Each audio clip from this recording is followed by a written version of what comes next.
Welcome to Forbidden Planet TV. I am Andrew Sumner, but I'm with someone who's far more famous than me. It's the one, the only, the awesome Brent Spiner. How are Oh, you, well, mate? good. Thank you, Andrew. Thank you. You're more famous than me. Don't give me that. Yeah, maybe with my mum, but certainly not with my friendship group. That's for sure. They would take 20 minutes of talking to you any Uh, time more than they'd all take 20 minutes of talking to me. How have you been recently, mate? Doing fine. Staying well, fortunately. Knock on wood, and just dying to get to London. Yeah, Uh, yeah, I, but I'm, we're soon I dying hope. to we're dying to host you in London, mate. You what you are? Yeah, yeah. You can come What and does see that us whenever. include? You say you're going to host me. Does that include airfare and hotel? Is that? Yeah, well, we can work that. We can work that out. I mean, you're putting me on the spot on camera now, but if that's where we need to go, we'll Yeah, certainly do a few visits to the Tower of London and whatnot. okay. Well, I thought probably I'd be eating, staying at your mom's house, and Well, in that's the. up in Liverpool, and she would be very pleased to see you. Well, let me Years, write that down right yeah. now. My mum in her bedroom. True story. Has a years ago on the press junket for First Contact. I Yeah. didn't get to chat with you, but I did get to chat with Frakes, and I had a long chat with Patrick Stewart, Yeah. and he very kindly signed a photograph to my mum when Ah. he realised that she'd taken me to see him in A Winter's Tale at the Royal Shakespeare Company, Mhm. and she still has that photograph in her bedroom to this day.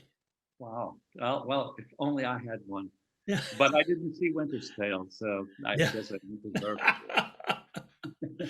Now, mate, we're here to talk to you about your wonderful novel that everyone watching this conversation can order from the links attached to our conversation.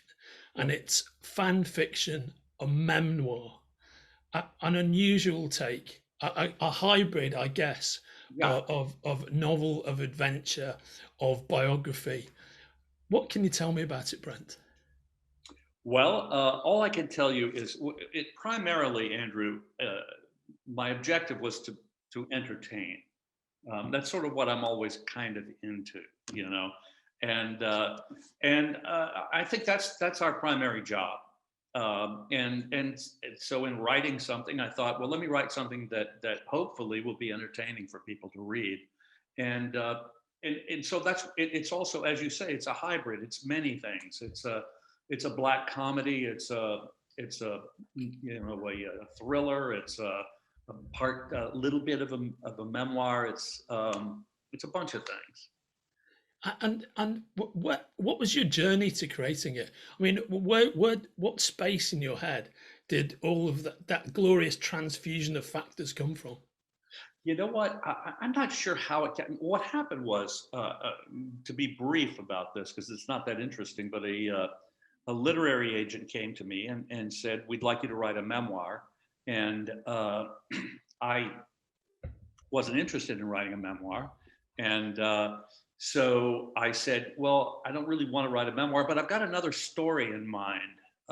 And so I told him the story, and he said, oh, that's a great story. But he said, but we really want a memoir. And I said, well, I really don't want to write a memoir. And he said, I guess you could try to put something together and we'll try to pitch it, but I don't think anybody's going to want to do this. And so I actually have a collaborator, had a collaborator on it, my friend Jeannie Darst, who's a wonderful writer, and she worked with me and instructed me and showed me how to write, and we did a proposal. We sent it to him. He sent it out to the publishing houses, and fortunately, uh, the St. Martin's Press at Macmillan, the imprint at Macmillan, decided to do it, and then I had to do it because they made a deal. And but it's one of the few things about the pandemic that was useful in any way to me is I had time to do it because there wasn't a lot of acting work going on, and particularly in the first year. And that's when I wrote it. And so and I, having not wanting to do just a straight memoir because again, I don't think my life is that interesting or has been that interesting. You might disagree, but I completely disagree. Yeah. right, but you know, it's not that much more interesting than anybody else's life. And I thought, well, let me take bits of my life and a story that I had in mind and combine the two and tie it all together and heighten it all a bit and try to make it something that's amusing and entertaining. And fan fiction occurred. I mean, which is, of course, a mem-noir. And It's a memoir, yes, exactly. and could you delve into that a bit for me, a bit further? What a mem-noir actually involves? Well, you know, since we created that word, I don't think it existed before this book. I wonder if it'll live in well, who knows? But yeah, so because I used pieces of my life, some true, some not true. Most the not the whole novel is it is not true. It is an imagination. It comes from the imagination, but there are elements of my life in it that are real, and there are characters in it that are real. Um, Obviously, the my friends who I worked on Next Generation with are real people, and Yeah. there are a couple of other real people sprinkled in there as well.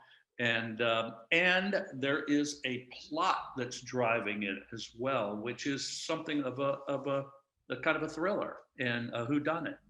And and so that's how it became a mem noir, you know. I think it's such an inspired approach. And do you have particular thriller writers or noir authors who are influential upon you? You know, I wouldn't, you know, certainly I love the greats, you know. Yeah. I mean, but you know, I'm an old guy, and so I like Chandler and Me too. Hammett and Yeah. you know, James Cain and you know, people like that. But it really, I think I'm more inspired in general by films, Yeah. and and noir really is, I think, more of a film term. Uh, Yes. and but those kinds of films, you know, the Maltese Falcon and James, you know, Postman Always Rings Twice, and Yeah. on and on and on and on. There's a million of them. The classics of the genre. I thought you had also captured quite a Coen Brothers energy to what you were doing. Is that Oh, deliberate? not really, but you're not the first person to say that. But I'm more than happy to hear that because I love the Coen Brothers. Yeah, so, I mean, there is uh, an insanity that runs through it as well, and I am the central character, uh, but it's not really me either. It's this the version of me that's in this book. Yeah. And It's not the first time I've played with uh, celebrity and my own celebrity. Um, well, i- because you made Fresh Hell, of course, your 2011 web series. exactly, my web series Fresh Hell, precisely right, in which I am myself Yeah. also. Oh, and we at Forbidden Planet, we loved that, by the way. Oh, And was that looked like such a massive amount of fun to put together? it was fantastic. You know, if I could still be doing it right now, I mean, I wish we were now doing, you know, like series 25. But what happened with that was we, you know, we had the idea and we did the first season, which was, I think, 5 episodes on a budget of about $300, which was sandwiches for the crew who worked for free. And the second season, which was a few more episodes than that, I kicked in some money so it would look a little better. And again, the crew worked for sandwiches. And third season didn't happen because the creators, the director and the writer and I decided we can't ask the crew to do another season without paying them. And we didn't have any money. And so we thought we were hoping to get sponsors or whatever, but none of us were actually salesmen. We weren't very good at that. I would love to have done it on television and you know, done a proper series and had a real budget, and but we had a blast doing it. We really did. Yeah. No, I mean it jumps off the screen when you watch it. You can feel how much fun you're having, and it's interesting to me because often I get the sense sometimes when I've seen films throughout the course of my life, and it's entertainers, performers, actors that I really enjoy. Sometimes when I get the sense that they are really enjoying themselves, I am not enjoying myself quite so much. Mm. And I guess an example would be the original Ocean's 11, right? Which looks great when you see the stills, and Right. it's supremely iconic. But if you try and watch it, it's a bit of a tough watch. But You with mean the Sinatra the version? Sinatra version, yeah, Yeah, yeah, that's one of the only films I've ever walked out of. yeah, I believe it because it's very Yeah, boring, isn't it? it It's is. not arresting at all. Yeah, No, and it should be great. It should be it great. should be. It's got everything. All the pieces are there. It just Yeah. didn't come across. Yeah. I mean, it looks like a film that's been made while a bunch of guys were spending all night performing and carousing at a casino. Which indeed they were. I mean, they were performing at night and staying up all night and then shooting in the morning. And that wasn't the best prep, I don't think, for making a film. I think you're exactly right. But in fact, Fresh Hell is not that, and Fresh Hell is a joy to watch. Yeah, thank you. I appreciate that. Thank you so much. So with fan fiction, Yeah. um, how did you fit? What was it like to create the fan fiction version of yourself while being yourself? Well, it was fun, on a number of levels. Again, I was having a good time writing it because, uh, well, for one thing, I got to be young again, you know, and I got to put myself back in my head of who I might have been a number of years ago, and and and uh, and I didn't want to, again, I don't take myself really seriously, and I think that's clear in the character. I've had so many uh, different reactions to the book, from people who really enjoyed it to people who were offended by it. Um, I mean, which tells me I did the right thing. you know? But some people saw my character. Some people saw the character as self-deprecating and kind of a nerd, and other people thought I was arrogant and that I was, I've actually had a couple people say that it's misogynistic, and I would love to speak to those people personally and say, tell me exactly where it was misogynistic, because again, I had a collaborator who was a very progressive woman who would not let me get away with doing anything that would be considered misogynistic. But there's something about the style and a noir style, and I mean, in the old stuff, they're dames. Yeah, I well, don't call anyone a dame, but that's what they are in those old pieces. And um, I tell you where I have trouble with that sort of categorization is that uh, I just don't understand it. I mean, I don't think there. I think there are women in the book who are as substantial as any man in the book, and it's a comedy, and I am taking the piss out of everybody, including myself. Uh, but I guess if I don't know how you come to that conclusion reading the book. I honestly don't. no, I mean, as you say, it has to be something to do with the noir tropes, I guess. I guess. I I guess. mean, Yeah, I think that they.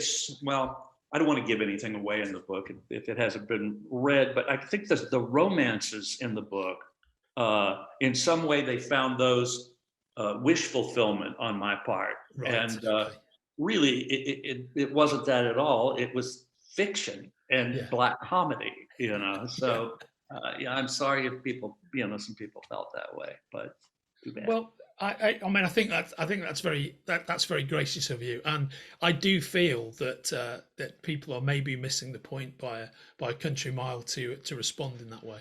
I think so. Yeah. I So think- speaking of your own reaction and some of the feedback you've got, how did your friends and colleagues feel about their portrayals? Well, because again, they are not the real them either. Yeah. They're heightened versions of themselves and comic versions of themselves for the most part. And, uh, when I finished the book, I made sure that I sent it to all of them before it was published to be sure they were okay with it. And to a person, I was pleased to say nobody had a problem. Yeah. Um, and in fact, they all contributed to the audiobook and did the recording with me. I don't know if you've heard the recording, I but haven't heard that yet, but I'm 100% seeking that out now that you've said that. yeah, it's really fun. And they all do their own voices, and there are a lot of other actors on it too. And so it was a really well done production. Our producer who produced and directed the audiobook did a terrific job, and I of course play myself. Yeah, of course. And of those portrayals by people you know of themselves, people you know, do you have any? Without giving us any spoilers, do you have any favourites or any that stick out? Well, you know what? They really all were good. I mean, to a person, they did such a good job. It was fun. I thought if I can get Patrick to do this, everybody else will do it. Yeah. And he had no problem with it. He was like, "Yeah, fine, I'll do it." And he actually really enjoyed the book, and everybody else did too. Oh, that's so lovely. I mean, he's got a long history, I think, of enjoying alternate versions of himself, whether that's on screen or elsewhere. And my observation would be he always really leans into it. Yeah, exactly. And that was fun. It was just fun to see them all in those terms, and it's a novel too, so not much of that actually happened. So they were playing a character who happened to be themselves, just like I did. So Brent, with fan fiction and with Fresh Hell, you've used your thoughts about and your relationship with like the nature of celebrity to amuse and entertain. But how do you feel personally now in 2022 about your body of work and your celebrity status and your relationship with that? Well, that's a complex question. It's just kind of a double-edged sword in a way. I mean, I'm, you know, I primarily I feel I've been lucky. I've known a lot of really talented people who haven't been as lucky as I've been as well, and that's why I feel grateful for all the opportunities I've had. And at the same time, I feel like I didn't have a lot of opportunities that I wish I had had. I mean, I made several other films aside from my work on Star Trek, and none of them really, with the exception of Independence Day, Independence that's the only Day, one yeah. that really took off. And I had a small role in that. Independence Day Resurgence, the sequel, I had a much larger role, but the film didn't land. So, not that many people saw it. And I did a film called Out to Sea with Jack Lemmon and Walter Matthau many years ago. And it was such a great role. And working with those guys was such a dream. And I thought, okay, this is going to change my career. And nobody saw it. And so it's a great film though. I have seen it, and it's a great film. It's a fun movie, and I just had a great part to play, and but it's sometimes I think that careers have a mind of their own, and I never dreamed that I would be sci-fi. That sci-fi would be the milieu in which I'm best known, probably, and well, certainly, and it just never occurred to me that would happen. I really thought when I got into Out to Sea, I said, okay, now I'm finally cast right to do what it is I can actually do well. And didn't lead to anything else, and nobody saw it, and that's the way it goes. Because I do think careers really just sort of have a life of their own, and they decide what you're supposed to be doing or not doing. I think that's a very healthy way to look at it, and I think you have used your sci-fi career to kind of pivot into doing some very interesting sort of things that are parallel to that.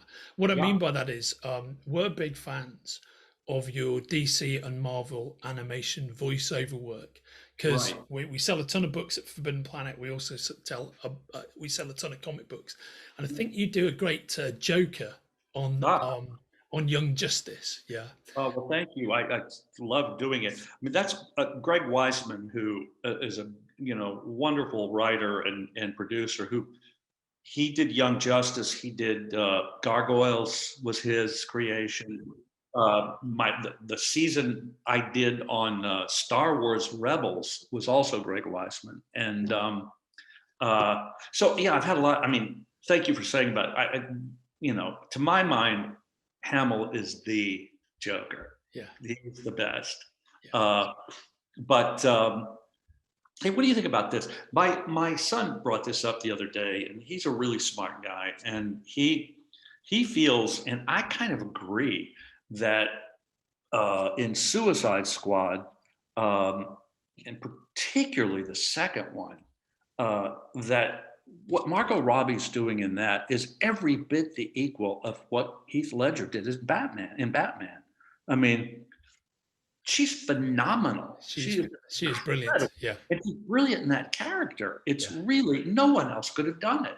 And yeah. Anyway, I thought No, I agree with you. She's truly inhabited that character because it's a character that was created for the Batman cartoon and worked so brilliantly well. It was not originally a comic book character; is originally a cartoon character, right. created by Paul Dini, and she inhabits it so completely. Totally. And her physicality, what she's able to do. Well, she's a great actress. I mean, she can do anything. I, Tanya was just a phenomenal I agree. performance. I completely Yeah. agree. Yeah. But anyway, so did you see the Oscar noms today? I did, and I've got to tell you, I don't know if you've caught up with this, Flip, but I was rather underwhelmed that the Green Knight wasn't in the lineup. I don't know if Me you've seen that. too. I think that's a work of genius. You know what? I do too. I'm in the Academy and I get to vote and nominate, help nominate. And Green Knight was top of my list. I thought it was just what an imaginative and beautiful film it is. And Dev Patel, what a great performance. Great. Now he's another guy. He Yes. never gives a bad performance. He's endlessly watchable in everything that he does. Yeah, he's Hypnotically watchable. really talented. I don't know how he was just like dismissed in that film. Yeah. He's so excellent in that picture. Yeah. No, he really is. And I would say more than any film I saw in 21, that film really haunted me and stayed with me. And Well, the imagery from that film just stayed with me. Beautiful piece of art. It really Yeah. is. I thought it was exceptional. Yeah. I know, me too, Brett. Is there anything that made the list that you thought, yeah, okay, spot on that's a good Uh, choice? well, I really liked Licorice Pizza. Oh man, such a great film. Yeah, I just said to my son, I could see that again right now. Yeah. Yeah. Really enjoyed that movie, but I was shocked that what's her name, Alana Haim, wasn't nominated. She carries the movie. She's so great in it. But you know what? The Oscars are the Oscars, and that's just I mean, as an outsider, they've always struck me as very establishment, the choices that they make. And of course, if you go back into certain years where you think it's amazing to think that The Godfather didn't win. It's amazing to think Pulp Fiction didn't win. There's Taxi just, Driver didn't win. Yeah, exactly. Raging Bull. The list goes on. Kane didn't win. Exactly. Yeah. And invariably, you look at the films that did, and they might not be instantly forgettable, but a lot of them are. A lot of them are. And haven't lived on like the movies we've just name checked. Yeah, no. Although I think Citizen Kane lost to How Green Was My Valley, which is a lovely piece of work. Yeah, for sure. But Kane is Kane, I mean. Yeah, exactly. But I guess the flip side of this, and this is why it's never a satisfying experience, it's a very difficult thing to ascribe prizes to art, I guess. It really is. And how do you limit it to 5 performances? And at least they do 10 films now. Yeah. So they cover a lot of it, but still in 10 films, Green Knight didn't show up. Are you kidding? It's just crazy. And I think the Alana Haim thing is mystifying because, as you say, her performance is so naturalistic. You don't get the sense she's acting at all. It feels so real. Right, I agree. And did you see? Here we are talking completely about something else, but did you see The Last Duel? Oh yeah, I did. Yeah, That was fantastic. I think it's Ridley Scott's best film for years. God, and Jodie Comer, what a Yeah. great performance! And she wasn't nominated. I mean, I don't It's get it. unbelievable. And the thing about Jodie Comer is we have a hometown in common. We're both from Liverpool, but she has a very strong. Her natural speaking accent is a very strong Liverpudlian accent. You Right? just wouldn't even know when you see the breadth of her work No, what her and natural resting voice is like. right, and she's actually a great actress, and her career is going to be gigantic, and we're going to see her do a million different things. And Yeah, I, I agree, and we're here at the ground level. So Brent, before we yeah. go, what's next for you, mate?